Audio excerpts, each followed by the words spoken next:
제가 오래전 재미있게 보았던 텔레비전 만화 영화가 하나 있습니다. 아마 제 연령대거나 뭐 이렇게 좀 전후로 비슷하게 사시는 분들은 개구장이 스머프라는 만화 영화를 혹시 기억하실런지 모르겠습니다. 피부 색깔이 좀 파란 그런 색깔이지요.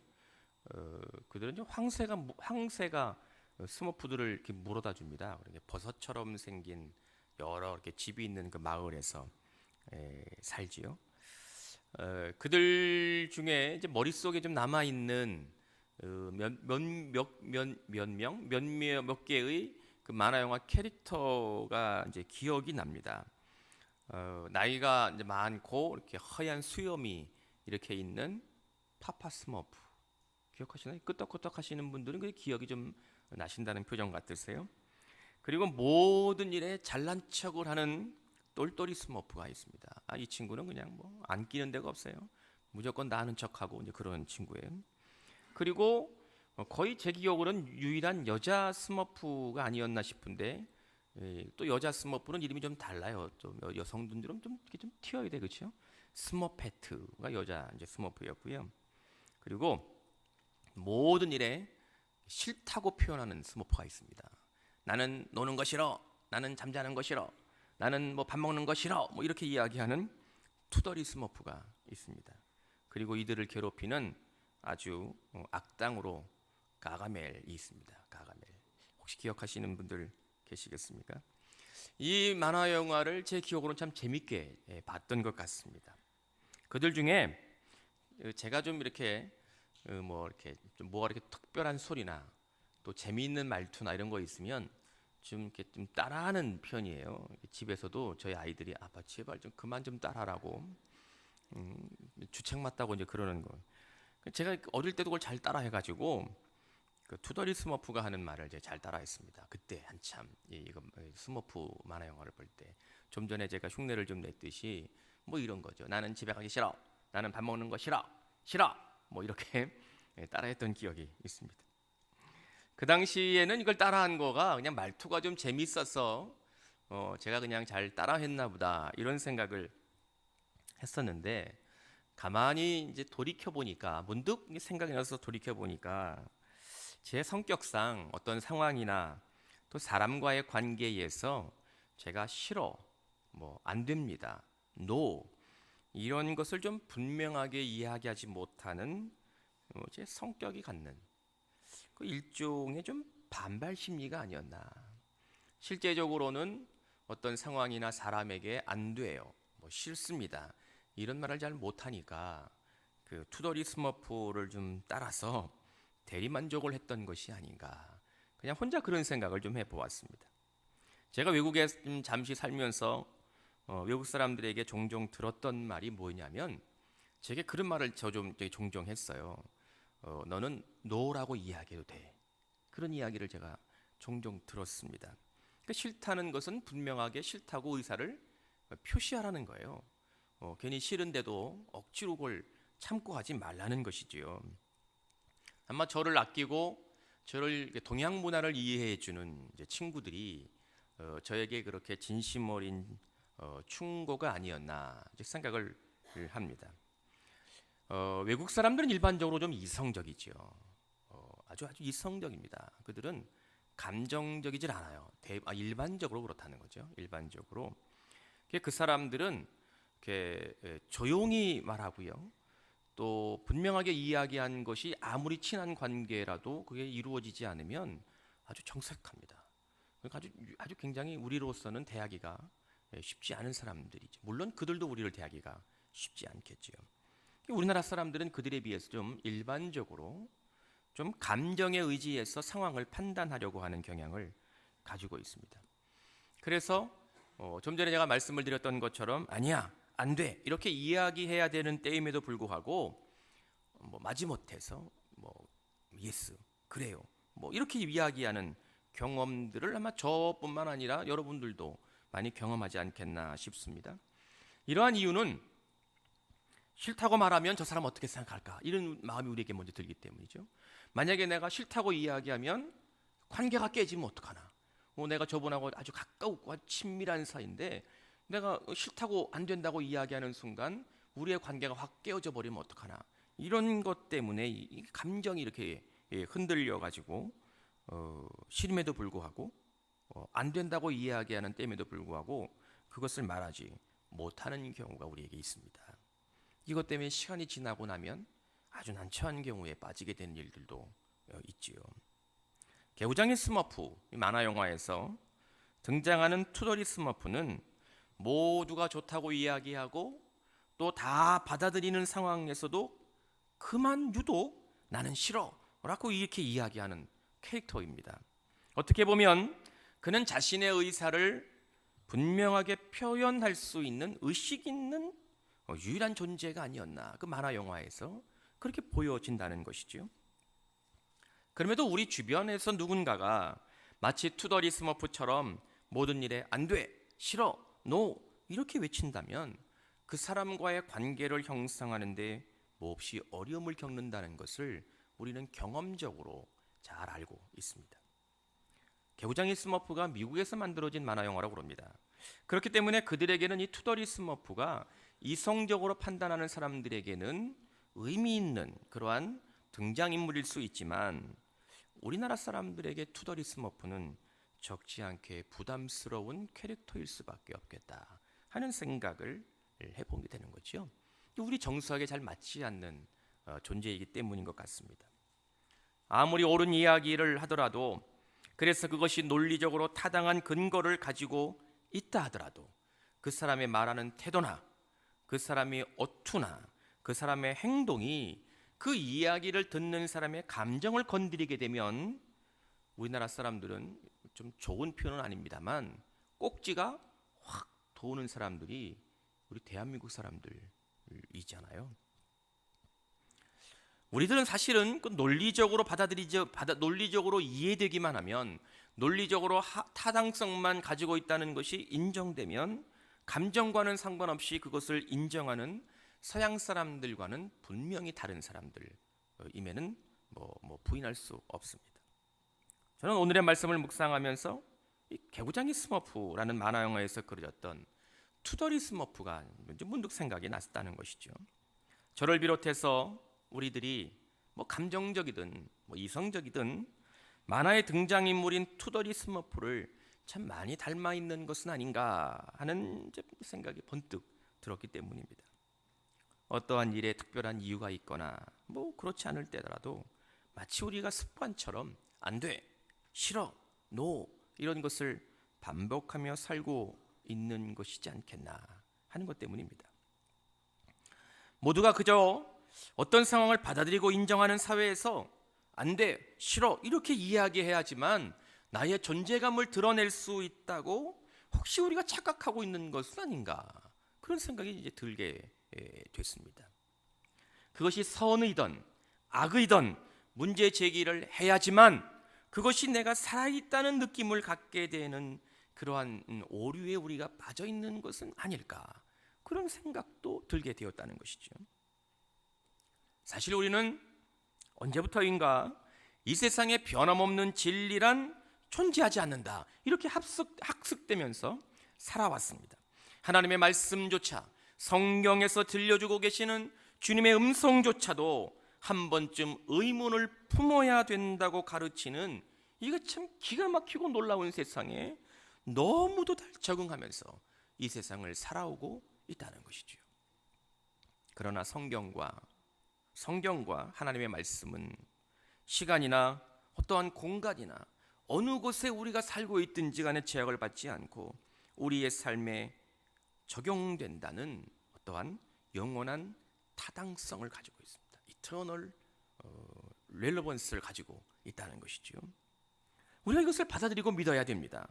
하나님께서 아주 오래전 저와 여러분들이 살고 있는 이 땅이 아닌 아주 다른 지역, 다른 민족, 다른 나라의 사람들에게 말씀하셨던 그분의 원칙은 오늘을 살고 있는 대한민국 땅에서 지금을 살고 있는 우리들에게도 변함없이 적용되는 보편적인 기준과 가치를 가지고 있다는 것을 우리가 믿어야 된다는 것이죠.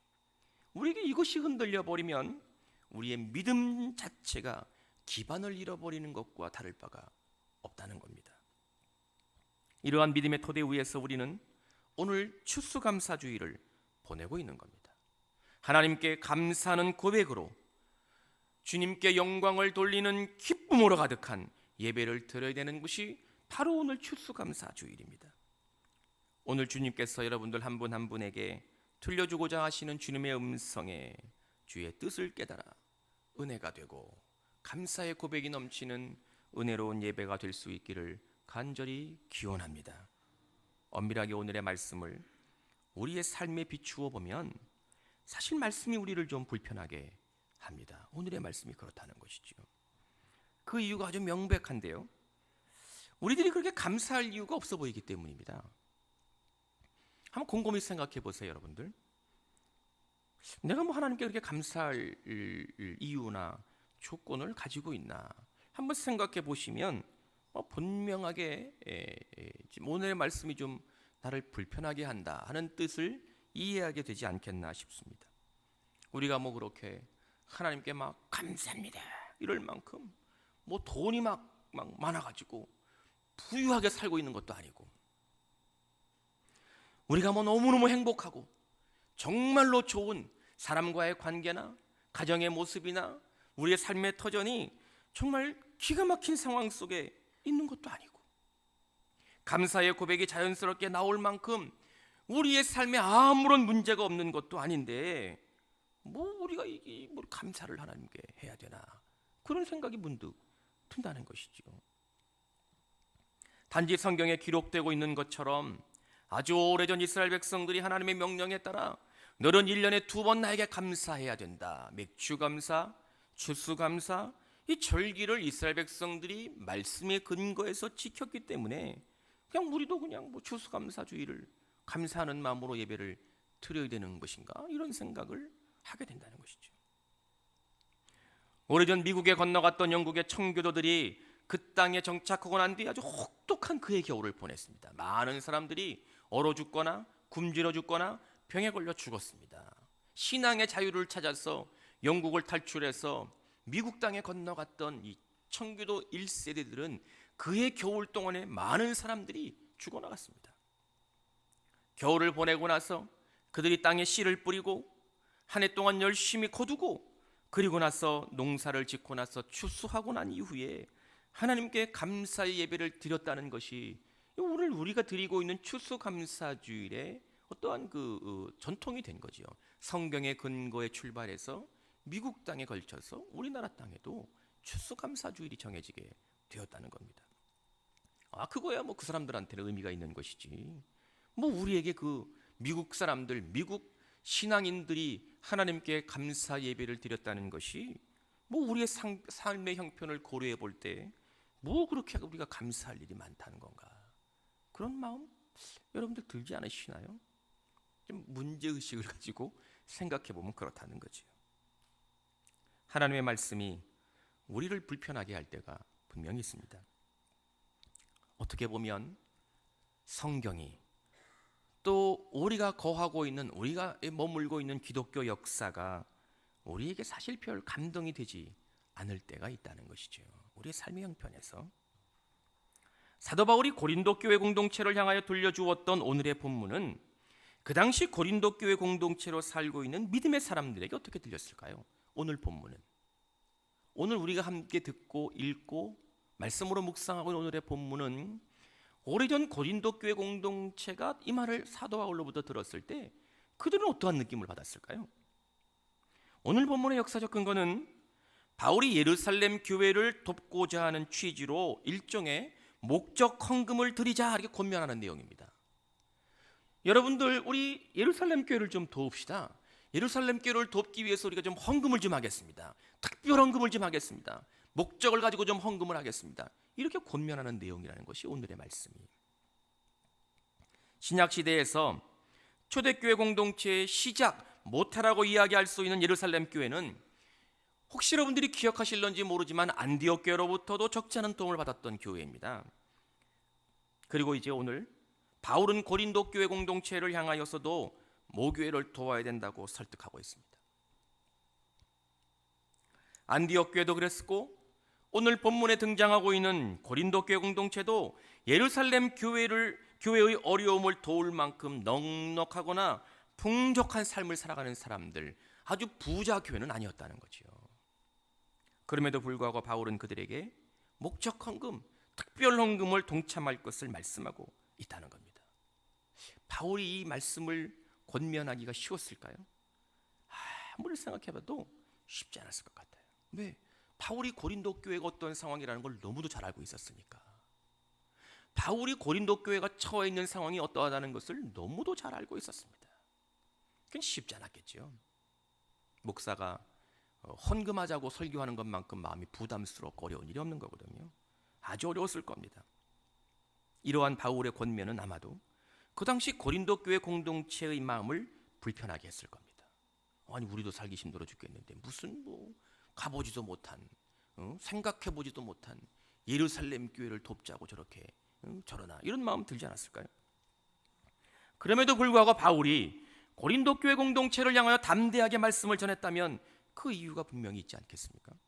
그리고 고린도 교회 공동체는 바울을 통해서 들려주시는 주님의 음성이 비록 그들의 마음을 불편하게 만들었지만, 그들은 일반적으로 우리가 불편한 마음이 가진 사람들이 나타내 보일 수 있는 모습과는 아주 다른 반응을 보여주었습니다.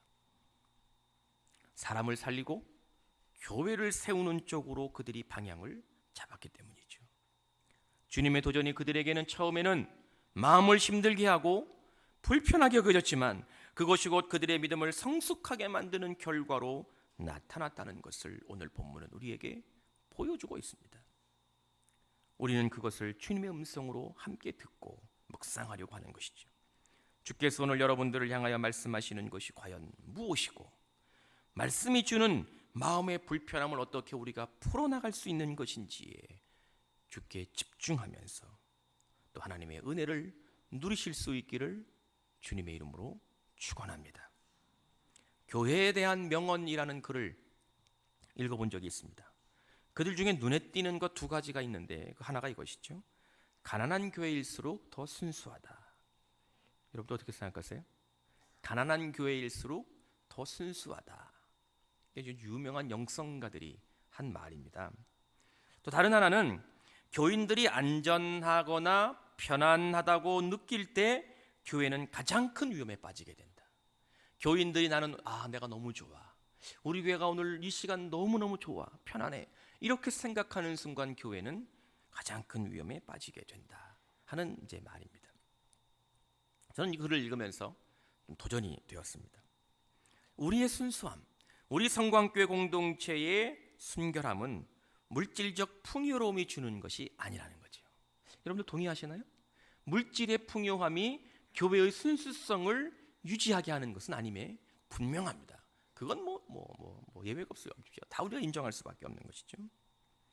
만약 여러분들이 지금 우리 교회가 여러분들이 처해 있는 영적 상태가 가장 좋고 편안하고 아무런 불편함이 없다고 느끼는 순간, 곧 그것은 여러분들의 믿음의 위기이고 우리 교회 공동체의 위험적 요소가 된다는 것이죠. 주님의 도전입니다. 이것 또한 우리가 여러분들이 진지하게 받아들일 수 있기를 주님의 이름으로 기원합니다. 고린도 교회 공동체가 바로 이러한 교회에 관한 명언에 대한 정확하게 해당되고 있는 교회였습니다. 그들은 예루살렘 모교회를 도울 수 있을 만큼 물질적인 능력을 충분히 가지고 있지 않았습니다. 그럼에도 그들은 바울의 권면에 비록 듣기 쉬운 말은 아니었지만, 그들의 마음을 불편하게 하는 권면이었지만 귀를 기울였고 그것을 주님의 음성으로 듣고 말씀에 순종했습니다. 고린도 교회 공동체는 현 상황을 그대로 유지하기보다는 주님이 새로운 도전에 적절하게 반응하고 움직이고 순종했다는 겁니다. 그것이 고린도 교회 공동체가 오늘 우리에게까지, 지금까지 우리에게 보여주고 있는 도전의 모습이고 은혜의 모습임을 말씀을 통하여 깨달을 수 있기를 기원합니다. 고린도 교회 공동체에서 이것이 가능했던 명백한 이유는 바로 이 감사라는 말 때문이었습니다. 감사라는 말 때문에. 바울이 그들에게 가르쳤던 감사해야 하는 이유에 관하여 고린도 교회가 그걸 받아들였다는 거죠. 너희들이 감사해야 되는 이유가 있다. 이렇게 이야기하고 말씀을 증거하는 바울의 설교를 이들이 들으면서 그것에 고개를 끄덕이고 그것에 감동이 되고 그것을 믿음으로 그들이 받아들였기 때문이라는 겁니다. 바울은 고린도 교회 공동체에게 감사하는 삶에 대해 말씀을 전하면서 그것을 믿음의 생활과 연결하고 있습니다. 감사는 곧 믿음이다, 이렇게 바울은 말씀하고 있다는 거죠. 감사와 믿음을 분리해서 생각할 수 없다고 바울은 그들에게 증거하고 있습니다. 바울이 그들에게 증거했던 말을 살펴보면 이런 겁니다. 8절에서 바울은 뭐라고 말씀하고 있냐면 하나님이 능히 모든 은혜를 너희에게 넘치게 하시나니. 아멘. 다 같이 아멘. 하나님이 모든 은혜를 너희에게 넘치게 하시나니, 이렇게 그들에게 말씀을 전하고 있습니다. 우리도 좀 전에 다 같이 말씀을 듣고 아멘 했습니다. 그러니까 여러분들 모두가 오늘의 말씀을 들으면서 네, 그렇습니다, 이렇게 인정한 것이죠. 맞죠? 네, 그렇습니다, 이렇게 여러분들이 인정한 겁니다. 그런데 우리가 좀 전에 말씀을 시작하면서 제가 여러분들에게 도전했던 것처럼 여러분들 모두가 삶의 자리를 가만히 살펴보면 지금 여러분들의 삶의 현장에 8절의 말씀과 같이 하나님의 은혜가 넘쳐나고 있습니까? 어떠신가요? 하나님께서 여러분들에게 풍성한 은혜를 주시는데 여러분들이 만족합니다. 하나님 나에게 은혜를 주신 것이 나에게 너무 정말 만족스럽습니다, 이렇게 생각하시는 분들 계시나요? 여러분들 어떠신가요? 여러분들 중에서 오늘의 말씀을 진정으로 믿고 참다운 감사와 말씀의 고백으로 감사하면서 그것을 인정하는 은혜로 사는 사람들도 계시겠지만 오늘 예배하고 있는 많은 성도들 중에는 아무리 생각해봐도 나의 삶의 자리를 되돌아보니까 그건 아닌 것 같은데 그렇게 만족할 만한 은혜를 하나님이 나에게 주셨나, 그렇게 넘치는 은혜를 나에게 주셨나, 이런 생각을 갖게 된다는 거죠. 은혜가 넘치기는커녕 우리의 삶은 여전히 어렵고 고민이 가득하고 여러 가지 힘겨운 일들만 날마다 우리에게 어떻게 그런 일들이 연속적으로 발생하는지 모르겠어요. 그런데 여러분들 왜 아멘 하셨어요? 여러분들 왜 아멘 하셨어요? 그냥 담임 목사가 다 같이 아멘 하십시다 그러니까 그냥 아무 생각 없이 아멘 그러셨나요? 왜 여러분들은 아멘 하셨어요? 안 그런데, 그렇지 않은데 왜 아멘 하셨냐는 거예요. 만약 우리가 오늘 예배하는 여러분들이 오늘 8절에서 말씀하고 있는 것처럼 하나님이 능히 모든 은혜를 너희에게 넘치게 하시나니, 이 말씀을 아멘 하면서 진정으로 받아들이지 못하면, 이 말씀이 여러분들에게 믿어지지 않으면, 이 말씀이 여러분들의 믿음으로 고백되지 않으면 오늘 바울이 8절 이하에 계속적으로 권면하고 도전하고 우리에게 들려주고 계시는 바울의 말씀, 예컨대 10절은 심는 자에게 씨와 먹을 양식을 주시는 이가 너희 심을 것을 주사 풍성하게 하시고, 11절 너희가 모든 일에 넉넉하여, 14절 하나님이 너희에게 주신 지극한 은혜로 말미암아, 이런 말들이 말장난에 불과해 버립니다. 의미가 없어요. 우리에게 8절이 고백되지 않는데 그 위에 나오는 말씀이 무슨 도전이 되고 무슨 은혜가 되고 무슨 아멘이 될 수 있겠어요? 그냥 말장난에 불과한 것이지요. 8절이 고백되지 않으면. 8절은 사실은 바울이 고린도 교회에게 증거할 때 또 동일하게 우리에게 영원한 타당성을 가지고 계신 하나님의 말씀으로 우리에게 들려질 때 이 말씀이 의미하는 바는 약속입니다. 약속. 8절은 약속이에요. 약속. 이 말은 지금 현재의 실제적인 모습이 아닙니다. 이 말은 그 당시 고린도 교회가 들었던 그 당시의 삶의 그들의 공동체의 실제적인 모습이 아니었습니다. 하나님께서는 우리들 모두에게, 여러분들에게 약속해 주셨다는 바울의 가르침이었다는 겁니다. 이것을 고린도 교회 공동체가 듣고 이해하고 믿음으로 고백했다는 겁니다. 하나님의 능력은 풍성하셔서 여러분들에게 반드시 은혜로, 하늘의 복으로 여러분들이 하나님의 은혜 가운데 살아가게 될 것임을 반드시 믿어야 됩니다. 이렇게 권면할 때 고린도 교회 공동체가 그것을 듣고 아멘 했다는 거예요. 사실 조금 전 제가 이 말씀을 여러분들과 함께 읽고 아멘, 여러분들이 다 화답을 하셨잖아요.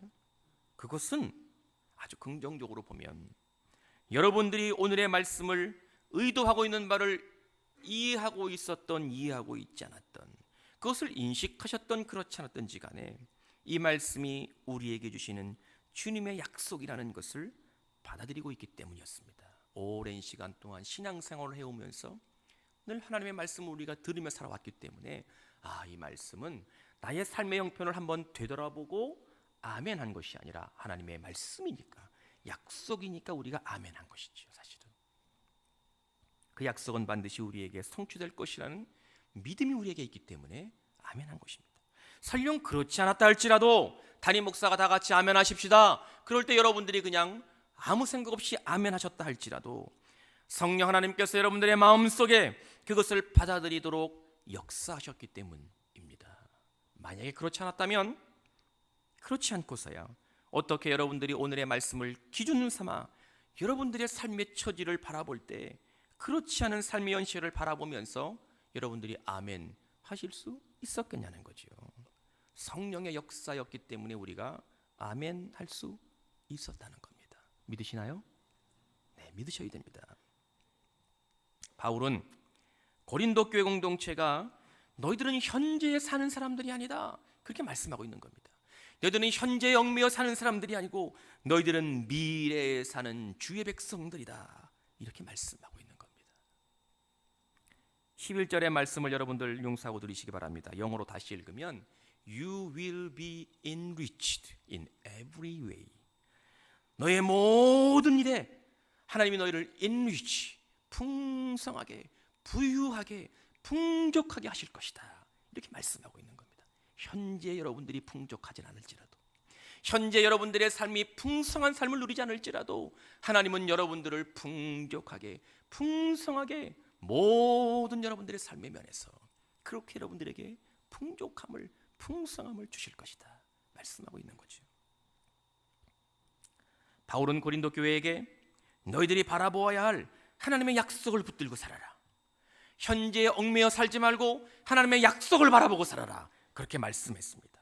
이러한 바울의 권면은 동일하게 오늘 성광교회 공동체에게, 여러분들에게, 우리들은 지금의 시대를 사는 사람들이 아니라 앞으로 다가올 하나님의 은혜를 바라보고 살아가는 사람임을 도전하고 깨닫게 하고 있습니다. 하나님께서 여러분의 모든 삶의 자리 위에, 여러분들의 삶의 모든 처지 위에 은혜로 넘치게 하신다는 주님의 약속을 분명하게 믿으시기를 축원합니다. 축원합니다. 저는 말씀을 전하면서 여러분에게 주님의 음성이 여러분들을 불편하게 한다, 이런 말을 전했습니다. 항상 그런 것은 아니지만 대부분의 경우에 있어서 말씀은 우리를 불편하게 합니다. 여러분들의 마음을 어렵게 만듭니다. 가만히 생각해 보면, 아니 어떤 면에서 하나님의 말씀은 우리를 항상 불편하게 해야 됩니다. 여러분들을 항상 마음을 힘들게 해야 됩니다. 그래야만 그 말씀을 붙들고 끙끙거리고 그 말씀을 좀 어떻게 나의 삶에 좀 적용해 볼까 도전이 되고 고민이 되고 거룩한 결단을 하게 하기 때문입니다. 그저 듣기 편한 말씀, 아무런 고민 없어도 그냥 쉽고 그냥 편안하고 와 함께 웃으면서 마치 코미디 보는 것처럼, 개그맨이 나와서 이야기하는 것처럼 그저 편하게 듣는 말씀은 반드시 그런 것은 아니지만 대부분의 경우에 있어서 우리의 나태해지고 연약해져 버린 영적 상태를 온전하게 세우지 못합니다. 왜? 내가 불편해 보지 않았으니까, 내가 고민하지 않으니까. 그저 우리의 부족하고 나약한 영적 상태를 유지하기도 급급하게, 아니 어떻게 보면 계속 우리를 더욱더 나약한 신앙인으로 만들게 된다는 것이죠. 말씀은 사실 우리를 불편하게 해야 됩니다. 그리고 그것은 하나님의 은혜의 자리로 새롭게 돌아갈 수 있는 출발점, 시작점이 되는 것입니다. 하나님께서 우리에게 베푸신 은혜를 누리지 못하고 살아가는 불쌍한 영혼이 되는 것이 아니라 우리가 그 불편함에 도전되어 믿음으로 결단할 때 하나님의 은혜와 복을 누리게 되는 새로운 영적 현상을 발견하는 놀라운 축복이 된다는 겁니다. 그렇기 때문에 여러분들이 말씀을 읽을 때, 말씀을 묵상할 때, 설교로 말씀을 들을 때 여러분들의 마음을 힘들게 한다면 여러분들이 무엇을 봐야 되고 누구를 의지해야 되는지를 깊이 묵상하고 결단하는 성숙한 성도가 되시기를 축원합니다. 이런 맥락에서 예수께서 바울을 통하여 들려주고 계시는 이 감사는 조건이 아니라 믿음인 것이죠. 감사는 조건에 기반하는 것이 아니라 믿음 위에 서 있는 겁니다. 감사는 주어진 상황 때문이 아니라 하나님을 향한 신뢰와 믿음 때문에 드리는 것이 바로 감사입니다. 만약 감사를 조건과 상황에 합당할 때만 하는 것이라면 여러분들 중에 누구도 하나님을 향하여 감사를 하지 못합니다. 감사할 수가 없습니다. 그러나 여러분들은 현재 사는 사람들이 아니라 미래에 사는 주의 성도들, 하나님의 백성들이기 때문에 감사는 조건이 아니라 믿음의 문제가 되는 것이지요. 세상은 여러분들을 만족하게 할 만큼 그 어떠한 것도 여러분들에게 주지 못합니다. 세상은 그러한 능력이 없습니다. 단지 하나님만이, 전능하시고 능력 있는 하나님만이 여러분들을 새롭게 세우시고 여러분들의 필요를 채우시며 여러분들이 온전하게 이 땅을 살아갈 수 있도록 붙드시는 은혜를 베푸셔서 감사가 믿음에 근거한 것임을 고백할 때 여러분 모두가 하나님을 향하여 감사합니다. 살게 하시니 감사하고 은혜를 주시니 감사합니다. 하나님께서 능히 나와 함께 하심을 믿음으로 감사가 넘치는 성숙한 주의 백성들 되는 것임을 깨달을 수 있기를 축원합니다. 감사가 우리의 전부입니다. 감사는 곧 믿음의 표현이기 때문이죠. 믿음으로 살아가는 성광의 성도님들의 삶의 전부는 감사가 이어야 된다는 것이죠. 오늘 추수감사주의를 보내면서 하나님께서 우리에게 베푸셨던 은혜를 기억하고 여러분들이 주의 은혜 안에 머물고 있다는 것을 발견하고 우리가 하나님의 약속 안에 바라보고 살고 있다는 주의 백성이라는 것을 깨달아서 참다운 감사가 여러분들의 삶에서 풍성하게 넘치는 놀라운 은혜의 자리로 나아가는 복된 주의 백성 되시기를 주님의 이름으로 간절히 축원합니다. 기도하겠습니다. 전능하신 하나님, 오늘 우리에게 선포된 말씀이 우리의 삶에서 실제가 되어 적용되고 실천하고 은혜 안에 살게 하여 주옵소서. 감사하는 성도들 되게 하여 주옵소서. 주께서 우리와 함께 하심을 믿사오며 예수님의 이름으로 기도하옵나이다. 아멘.